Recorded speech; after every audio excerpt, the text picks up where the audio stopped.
ప్రకటన గ్రంథం 12:1 ఆ స్త్రీ సూర్యుని ధరించుకుని ఉన్నది. అంటే న్యాచురల్ బ్యూటీ.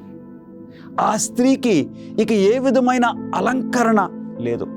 కానీ ఈ స్త్రీ అయితే ప్రకటన గ్రంథము 17 బంగారముతోనూ రత్నములతోనూ ముత్యములతోనూ అలంకరింపబడి ఉండెను.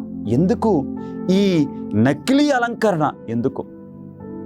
ఆ పవిత్రమైన స్త్రీ ఎవరిని ఆకర్షించిన అవసరం లేదు. ఎందుకంటే క్యారెక్టర్ కలిగిన స్త్రీ. అందుకే అది సత్యమైన సంఘానికి గుర్తుగా ఉన్నది. కానీ ప్రకటన గ్రంథం 17 కనపడుచున్న ఈ స్త్రీ అపవిత్రమైన స్త్రీ. భూరాజులను ఆకర్షించడానికి, భూనివాసులను ఆకర్షించుకోవడానికి బంగారముతోనూ రత్నములతోనూ ముత్యములతోనూ అలంకరింపబడి ఉన్నది.